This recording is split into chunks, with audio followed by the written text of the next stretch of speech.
রূপকথার রাজরানী। আজকে আমরা এই গল্পটা শুনতে যাচ্ছি। চলুন তাহলে সবাই এই গল্পটা শুনি। এক দেশে এক রাজা ছিল। তার একটা চোখ পাথরের। সেই রাজার ছিল 3 রানী। একজন জাদুবিদ্যা জানে, একজন সারাদিন ঘুমায় আর সারা রাত জাগে। সবচেয়ে ছোট রানী একটা দাঁতও নেই। জন্ম থেকেই তার দাঁত ওঠেনি, তাই সে চোখ দিয়ে হাসে। আর যে রানী জাদু জানে তার নাম আশ্চর্যময়ী। নিশাচরী রানীর নাম চাঁদনি। এবং সবচেয়ে ছোট রানীর নাম ফুটফুটি। এটাই তার ভালো নাম আর ডাক নামও। রাজার নাম রাজচন্দ্র, তাই শুধু রাজা বললেই চলে।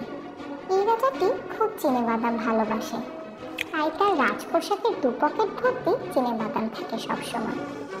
আশ্চর্যময় ইচ্ছে মতো ঝড় বৃষ্টি ডেকে আনতে পারে। প্রাসাদের অলিন্দে দাঁড়িয়ে এক এক সন্ধ্যাবেলা সে আকাশের দিকে 2 হাত তুলে বলে, আয় আয়। একটু পরেই শোষো শব্দ শুরু হয়। রাজার বড় দুঃখ, তার কোনো দুঃখবোধ নেই এই বলে। দুঃখ কাকে বলে তা সে জানেই না। কোনোদিনও তার 1 ফোঁটা চোখের জলও পড়েনি। একটা চোখ না থাকলেও কি মানুষ কাঁদে না? জন্মান্ধরাও তো কাঁদে। এই রাজা কাঁদতেই শিখল না। নিশাচরী মেঝরানী রাত্রিবেলা স্নান করতে ভালোবাসে।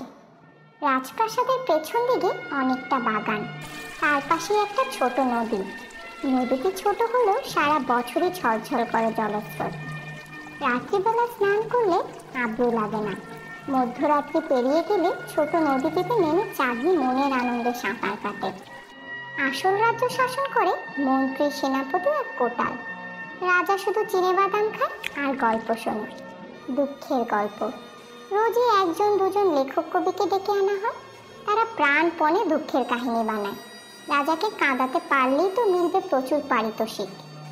এখনো পর্যন্ত কেউই সক্ষম হয়নি। রাজপুত্র কিংবা রাজকন্যা কি নেই? আছে কয়েকজন, কিন্তু তারা এলেবেলে। তারা গায়ে ফু দিয়ে বেড়ায়। বিকেলবেলা যখন কবি লেখকরা গল্পগাথা শোনাতে আসেন, তখন আশ্চর্যময়ীকে ধারের কাছে দেখা যায় না। চাঁদনি তখন ঘুমায়, শুধু ফুটফুটি মাঝে মাঝে এসে রাজার পাশে বসে। ফুটফুটির বয়স মাত্র 23। এই বয়সের মেয়ে সম্পূর্ণ ফোকলা। এরকম কেউ কখনো দেখেনি। তার হাসি বিচ্ছুরিত চোখ দুটির জন্য তার মুখে একটা সুন্দর আভা ফুটে ওঠে। তাই তাকে বিয়ে করার জন্য অনেক হোমরা চোমরা রাজা, মহারাজা, সৃষ্টি যোদ্ধারা উঠে পড়ে লেগেছিল। রাজা রাজচন্দ্র অনেক টাকা পয়সা খরচ করে ফুটফুটিকে জিতে এনেছেন। কেউ একজন প্রস্তাব দিয়েছিল ছোট রানীকে নকল দাঁত পরিয়ে দিলেই তো হয়। আজকাল কত রকম ব্যবস্থা হয়েছে। তাই শুনে রাজা এমন চটে গেল যে তখনই সে ব্যক্তিকে পাঠিয়ে দিল নির্বাসনে। ফুটফুটিকে সঙ্গে নিয়ে গল্প শোনা মহা মুশকিলের ব্যাপার। অতি কাঁচা দুঃখের গল্প শুনতে শুনতে মাঝপথে তার চোখের হাসি মুছে যায়। টপ টপ করে জল ঝরতে থাকে। তারপর সে ফুঁপিয়ে ওঠে। তা দেখে রাজার হাসি পায়। এ রাজা গান বাজনা বিশেষ পছন্দ করে না। নর্তকী বাইরে নিয়ে রাত্রি যাপনের শখও নেই। তার সবচেয়ে বেশি ভালো লাগে চিনেবাদামের খোসা ভাঙার শব্দ, মুচুর মুচ মুচুর মুচ। তবু এ প্রাসাদের অন্দরে কেউ একজন লুকিয়ে লুকিয়ে বাঁশি বাজায়। যখন তখন বেজে ওঠে বাঁশি। বাঁশির শব্দ গোপন রাখা যায় না, তবে যে বাজায় সে থাকে লুকিয়ে। ফুটফুটির কান্না শুরু হলে আর থামতেই চায় না। তখন রাজা রক্তচক্ষে তাকায় সেদিনকার আহত কবিটির দিকে। সে যে কাজের জন্য এসেছিল তার উল্টো ফল ফলেছে। কবিটি ভয়ে পালায়। রাজা মুঠো মুঠো চিনেবাদাম খেয়ে মেজাজ শান্ত রাখার চেষ্টা করে। রাগ কমতে শুরু করলে হাসে আপন মনে। এদিকে আশ্চর্যময় একদিন জিজ্ঞেস করেছিল, হ্যাঁ রে ফুটফুটি, তুই ওইসব পচা পচা গল্প শুনে কাঁদিস কেন রে? সবই তো একঘেয়ে। আমি 2-1বার শুনে ফেলেছি। গল্পগুলোতে থাকে শুধু কারা খেতে পারে না, খিদের জ্বালায় মরে, কিংবা বন্যায় বাড়ি ঘর ডুবে যায়। আর কবিগুলো ঘুরিয়ে ফিরিয়ে সেই সীতাহরণ কিংবা দ্রৌপদীর বস্ত্রহরণ নামগুলো খালি বদলে দেয়। অন্যের দুঃখের কথা শুনে কাঁদবার কি আছে? ও মা, আমি অন্যের দুঃখের কথা শুনে কাঁদতে যাবো কোন দুঃখে? যে ওসব গল্প শুনি অমনি আমার নিজের দুঃখগুলোর কথা মনে পড়ে যায়। তোর আবার কিসের দুঃখ রে? আছে গো দিদি, কত দুঃখ। মেয়ে মানুষের কি দুঃখের শেষ আছে? শোনো মেয়ের কথা, আমরা কি মেয়ে মানুষ নাকি? আমরা তো রানী। আমাদের কি রান্নাঘরে গা পোড়াতে হয়, না বেটা ছেলের জামা কাপড় কাচতে হয়? আমাদের কি পায়ে কাটা ফোটে, না আমাদের পুরুষরা টানাটানি করে? দিদি গো, তোমার কোনো দুঃখ নেই সারা জীবনে? একটাও? একটা না হোক, আধখানা আছে। সে কথা আমি কাউকে বলি না, সেজন্য আমার কান্নাও পায় না। চাঁদনির দুঃখ আছে কিনা তা ঠিক জানা যায় না। সে কথাই বলে না কারোর সঙ্গে। কথা বলবে কখন? সারাদিন তো সে ঘুমিয়েই থাকে। আর যখন সে জাগ্রত তখন অন্যেরা ঘুমন্ত। রাত্রির তৃতীয় প্রহর পার হলে, যখন রোগী ভোগী এমনকি চোরেরাও ঘুমিয়ে পড়ে, তখন চাঁদনি প্রাসাদের আনাচে কানাচে ঘুরে বেড়ায়। খানিক আগে নদীতে সাঁতার কেটে এসেছে বলে তার শরীরটা চনমনে হয়ে আছে। অঙ্গে বেশি পোশাকের বালাই নেই, শুধু ঝুমঝুম করে বাজে তার পায়ের নূপুর। এক একদিন দেখা হয় একটা ভূতের সঙ্গে। ভূতটাকে প্রায় পোষা ভূত বলা যায়। সে দাঁড়িয়ে থাকে সিঁড়ির নিচে, ঝাপসা ঝাপসা চেহারা। চাঁদনি তাকে মোটেই ভয় পায় না। আজ কেমন আছিস রে ভূতু? আমাকে শরীর দাও, আমাকে শরীর দাও। সে আমি কি করে দেব? তুই কেন মরতে গিয়েছিলি? মরার পর কি শরীর থাকে? কেউ যদি খুব করে চায় তাহলে আমরা শরীর নিয়ে ফিরে আসতে পারি। তুমি কি একটিবারও আমাকে চাইবে না? তুই আমার সঙ্গে সাঁতার কাটতে পারবি? দেখ, কি যে বলো, ভূতেরা কখনো জলে নামে নাকি? কোনো গল্পে শুনেছ? তাহলে থাক তুই ভূত হয়ে। আজ পর্যন্ত আমি একজনও সাঁতারের সঙ্গে পেলাম না। প্রাসাদের ছাদে দুপুরবেলা দাঁড়িয়ে আছে আশ্চর্যময়ী। এদিকে ঝড়ের বেগ বাড়ছে ক্রমশ। এখনো বৃষ্টির দেখা নেই। কালো আকাশ ছেড়ে ঝলসাচ্ছে লকলকে বিদ্যুৎ। ভেঙে পড়ছে গাছের ডাল। পাখিরা সামলাতে পারছে না সেই ঝড়ের তীব্রতা। গাছের শুকনো পাতার মতো মাটিতে ঝরে পড়ছে মৃত পাখি। আশ্চর্যময়ী দাঁড়িয়ে আছে স্থির হয়ে। পতাকার মতো নড়ছে তার শাড়ির আঁচল। আবেশে চোখ বুজে যাচ্ছে তার, সারা শরীর যেন রঘুষের শোক। একটু পরে রাজা উঠে এলো ছাদে। বড়রনের কাঁধে হাত রেখে বলল, আশ্চর্য, তুমি এই ঝড় ডেকে এনেছো? এবার থামাও। শুনলাম নাকি প্রজাদের বাড়িঘর ভেঙে পড়েছে। ঝড়কে ডেকে আনতে পারে আশ্চর্যময়ী, কিন্তু থামাবার ক্ষমতা তার নেই। এখানে তার জাদুবিদ্যা নিষ্ফল। কথার উত্তর না পেয়ে রাজা আশ্চর্যময়ীর চুলের মুঠি ধরে প্রবল ধাক্কায় তাকে ফেলে দিল মাটিতে। আশ্চর্যময়ীর সঙ্গে সঙ্গে চেতনাহীন। তারপরে কমতে লাগলো ঝড়। আকাশের দিকে তাকিয়ে রাজা বলল, বাহ, তাহলে আমিও একটা জাদু শিখলাম। নিত্য নতুন কবি ও কথাকার খুঁজে বার করাই দুরূহ হয়ে উঠেছে। সবাই তো ব্যর্থ হয়েছে রাজাকে কাঁদাতে। আর নতুন লেখক পাওয়া যাবে কোথায়? মন্ত্রী মশাইও হয়রান। সেনাপতিও কোটালকে অলিতে গলিতে খোঁজাখুঁজি করতে পাঠায়। সন্ধ্যা হয় হঠাৎ বাঁশির শব্দ শুনে রাজা উৎকর্ণ হয়ে উঠল। কে বাঁশি বাজায়? সেপাই, শান্তি, প্রহরী, দ্বারপাল কেউ জানে না। বাইরের কেউ লুকিয়ে আছে রাজপ্রাসাদে? যদি বদমতলবে কেউ লুকিয়ে থাকতে চায় তাহলে বাঁশি বাজিয়ে জানান দেবে কেন? রাজার মনে খটকা লেগে থাকে। চিনে বাদাম খেতে থাকে মুঠো মুঠো। ফুটফুটির ঘরের সামনের বারান্দায় অনেকগুলো পাখির খাঁচা। এইসব পোষা পাখিগুলোকে ফুটফুটি নিজের হাতে ছোলা খাওয়ায়। ওদের মধ্যে তার সবচেয়ে প্রিয় একটা ময়না। ফুটফুটির সঙ্গে সেই ময়নার অনেক মনের কথা হয়। ময়নাটা মানুষের মতন কথা বলতে পারে না। ফুটফুটি পাখিদের ভাষা জানে। ফুটফুটির ঘরের দিকে যেতে যেতে রাজা অনেক সময় শোনেন সে পাখি আর তার ছোট রানীর মাঝে বাক্যালাপ। কিছুতেই কিছু বুঝতে পারেন না। রাজা যে সবসময় প্রাসাদেই বসে থাকেন তা কিন্তু নয়।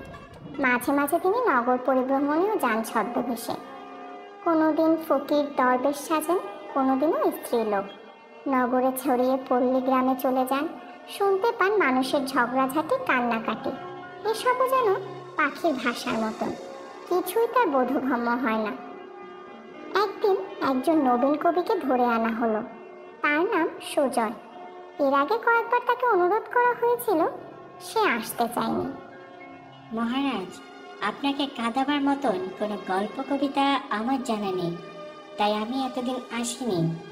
তবে আমি একজনের জীবনী লিখছি, সেটা শেষ হলে আপনাকে শোনাবার ইচ্ছা আছে। কার জীবনী? আপনার। আমার? তুমি আমার জীবনের কতটুকু জানো? আপনার জন্ম কাহিনী কিংবা বাল্য জীবন সম্পর্কে কিছুই জানি না বটে, কিন্তু আমি লিখছি আপনার ভবিষ্যৎ জীবন নিয়ে, অদূর ভবিষ্যতের সব কথা। ধরুন শুরু হয়েছে এই বছর থেকে, এখনো অবশ্য পুরোটা শেষ হয়নি। যতখানি লিখেছো তাই শোনাও। কবিটি মাথা দুলিয়ে দুলিয়ে পাঠ করলো সেই আখ্যান কাব্য। সব শুনে রাজা গম্ভীরভাবে জিজ্ঞেস করলো, এসবই আজগুবি কাহিনী? না মহারাজ, সত্য ঘটনা অবলম্বনে। যা এখনো ঘটেনি তা সত্য হবে কিনা তুমি জানলে কি করে? রামের জন্ম না হতে রামায়ণ লেখা হয়নি, সব ঠিক ঠিক মিলেছে কিনা? কবিরা এরকম পারে। আচ্ছা, পরবর্তী 7টা দিন দেখা যাক। সেই যে একদিন ছাদে উঠে রাজা আশ্চর্যময় কেশাকর্ষণ করে ঝড় থামিয়েছিল, তারপর থেকে আর একবারও ঝড় আসেনি, বৃষ্টিময় মেঘও আসেনি। খরতপ্ত হচ্ছে বাতাস। এর মধ্যে আশ্চর্যময়ের সঙ্গেও রাজার কোনো কথা হয়নি। এক দাসীর মুখে খবর পেয়ে রাজা দৌড়ে গেল আশ্চর্যময়ের ঘরে। সেখানকার দৃশ্য দেখে রাজা একেবারে তাজ্জব। সারা ঘর ভর্তি চুল ছড়ানো, কালো মেঘের মতন পিঠ কোমর ছড়ানো চুল ছিল আশ্চর্যময়ী। প্রায় সব উঠে গেছে, শেষ কয়েক গাছে চুল টেনে টেনে তুলছে আশ্চর্যময়ী। এ কি? আশ্চর্যময়ী মুখ ফিরালো। তার নাকের নিচে গোপ গজিয়েছে, গালে নবীন তৃণের মতন দাড়ি, দৃষ্টিতে তার লাল রঙের আভা। রাজার বুক কেঁপে উঠল। সেই কবিটি লিখেছিল রাজার এক রানী হঠাৎ একদিন পুরুষ হয়ে যাবে। রানী যদি পুরুষ হয়ে যায়, সে কি হবে রাজার প্রতিদ্বন্দ্বী?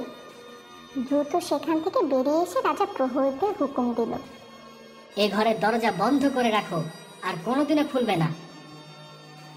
একটু শান্তি পাওয়ার জন্য রাজা গেল ফুটফুটির ঘরের দিকে। পাখির খাঁচার সামনে দাঁড়িয়ে আছে ফুটফুটি, তার দু চোখে ঝিলমিল করছে হাসি। ফুটফুটি দুদিকে দুটি হাত ছড়িয়ে দিল, তারপর কথা বলল পাখির ভাষায়। এরপর দুদিন ধরে রাজা ফুটফুটিকে কথা বলাবার চেষ্টা করে গেল, তাতে কোনো লাভই হলো না। ফুটফুটি মানুষের ভাষা একেবারেই ভুলে গেছে। রাজার মনে পড়ল পাখিদেরও দাঁত থাকে না।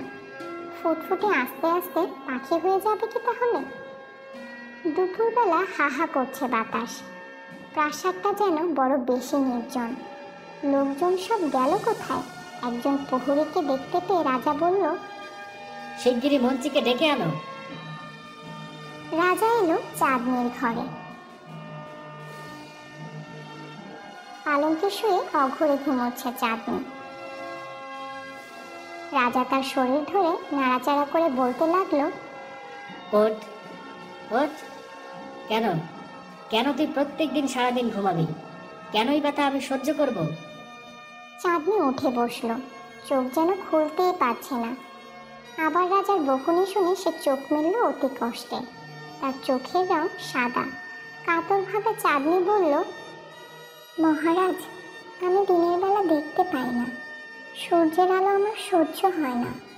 আপনি আমাকে বকুন, মারুন, যা ইচ্ছে তাই করুন। মাঝরাত্রিতে আমাকে মা জন্ম দিয়ে মরে গেছে, তাই শুধু আমি রাত্রিটাই চিনি। সবই তো মিলে যাচ্ছে, যত নষ্টের গোড়া ওই কবিটা। ওর লেখা থামিয়ে দিতে পারলেই বাকি অংশটা মিলবে না। এর মধ্যে আরও অনেকটা লিখে ফেলেছে নাকি? রাজা চিৎকার করে উঠল, ওরে, কে কোথায় আছিস? শিগগির ওই সুজয় নামের কবিটাকে ধরে নিয়ে আয়। কেউ উত্তর দিল না। এর মধ্যে বেজে উঠল সেই লক্ষ্মী ছাড়া বাঁশিটা। রাজা নিজে ছোটাছুটি করে খুঁজতে লাগলো সেই বংশীবাদককে। না পেয়ে ক্লান্ত অবসন্ন হয়ে শুয়ে পড়ল এক সময়। মধ্যরাতে ঘুম ভেঙে উঠে রাজা দেখল কোথাও কেউ নেই। ডাকাডাকি করেও সাড়া পাওয়া গেল না কারো। কবির লেখা এই অংশটা রাজা কিছুতেই বিশ্বাস করতে পারেনি, তাও সত্যি হলো। তবে কি সেনাপতি নিহত হয়েছে ভীমরাওয়ের হাতে? মন্ত্রী নিরুদ্দেশ আর সবাই ভয়ে পালিয়েছে? রাজা নিজের মুখে হাত দিয়ে দেখলো কি যেন চটচট করছে। রক্ত নাকি? না, জল। এর নাম কান্না। তারপর রাজা বুঝতে পারলো কান্না বেরোচ্ছে তার পাথরের চোখ দিয়ে, অন্য চোখটা শুকনো। সেই কবি নিজের কথা কিছু বলেনি। সে কোথায়? সে নদীতে সাঁতার কাটছে চাঁদনির সঙ্গে।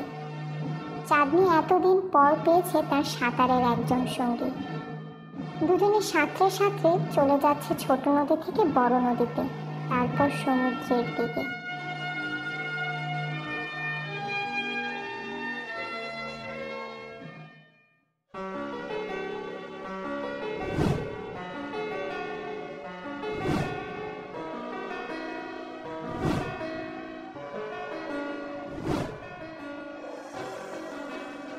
এই যে বন্ধুরা, কেমন লাগলো আমার ভিডিওটা? যদি ভালো লেগে থাকে তাহলে লাইক করো, কমেন্ট করো, আর আমাদের নতুন ভিডিও মিস না করতে চাইলে সাবস্ক্রাইব করে বেল বাটনে ক্লিক করে দাও। ভালো থেকো বন্ধুরা, আবার দেখা হবে আমাদের পরের ভিডিওতে।